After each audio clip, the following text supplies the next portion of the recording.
live in a time when Islam is impacting Western culture like never before. But what do we really know about it? Carolyn sat down with Rashid, the host of a popular Arabic TV show, and got some straight answers. Rashid, thanks for the invitation to visit you today and learn more about Islam.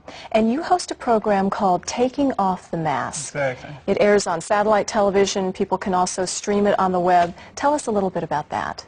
Well, it's a show that we started like a year now, almost a year, and it talks about different subjects in Islam, and it's taking off the mask of Islam, exactly. All right, take off the mask for us, because I think the average American woman doesn't really understand the religion of Islam.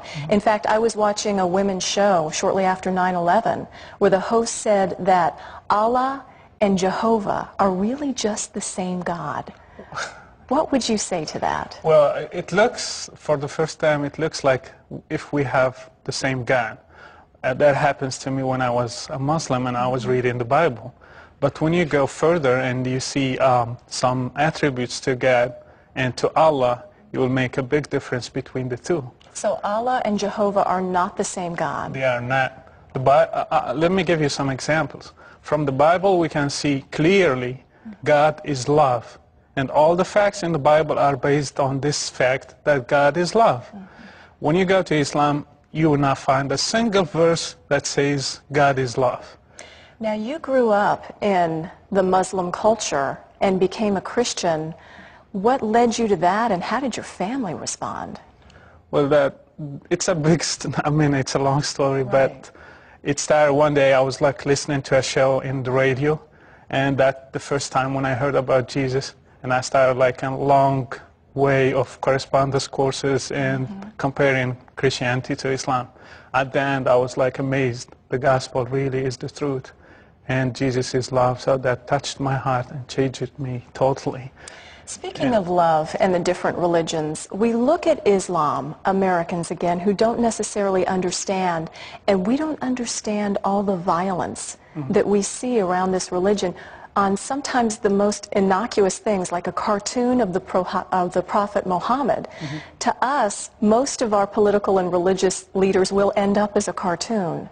But to see that sort of caricature of the Prophet Mohammed means what to the Islamic people? Well, we need to understand two things to understand what happened with the subject of cartoons. The first thing, there is no freedom of speech in Islam. You cannot talk about Quran or Muhammad or the followers of Muhammad. They are holy. Nobody can criticize them. Nobody can question them. They are above anything else. So this is the first thing. The second thing, the cartoons, they were about Muhammad. If you read the Quran, you will find clearly that Muhammad is above Allah himself. And all the clerics, they agreed that if somebody criticizes Muhammad or make fun of him, he should be killed.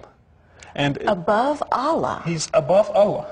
And if you criticize, for example, if you make fun of God, not all the clerics agreed that a person should be killed. But if you do it about Muhammad, they all agreed that the person should be killed. Wow. Now, one thing that I do want to make known is we're talking about the religion of Islam as opposed to the Muslim people, who are wonderful people, true? Yes. So many Muslims, they are wonderful people. I still have so many friends, Muslims.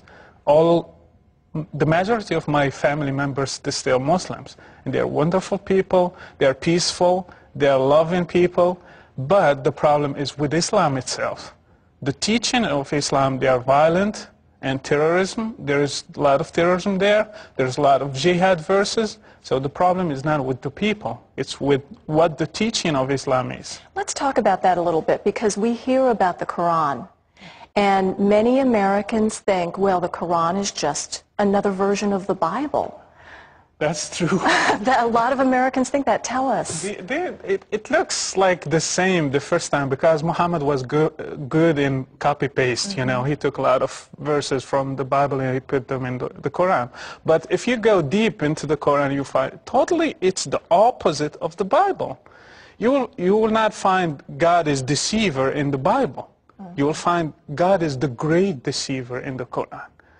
God is love in the Bible. God is not love in the Quran. He loves only Muslims. He hates non-believers, non-Muslims. You will find God teaches us to forgive people. In Quran, He teaches us to kill the enemies of Allah.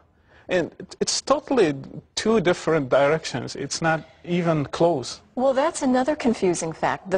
We hear that the Islamic religious leaders saying we accept other religions. We are tolerant of other religions, and then you hear things like this. What is the truth?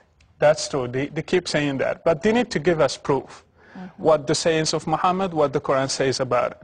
The Quran says clearly about Jews that they are sons of pigs, sons of monkeys, and Christians are astray, and they are like misled. And the Muslim, when he prays like 17 times a day, he says that the Christians and Jews are wrath and astray. He keeps repeating that 17 times a day. And you are not allowed to greet Christians and Jews according to Muhammad. And they are the last sayings of Muhammad when he was dying. He said, "Curse be upon Jews and Christians." That's his last words. Well, I'll tell you, we've only just begun to unravel this, but you are doing this all the time on a program called Taking Off the Mask. You can see it on all sorts of satellite programs. You can also go on the web and find out more about it. Rashid, thanks for letting us visit today. We appreciate it. Well, thank you for your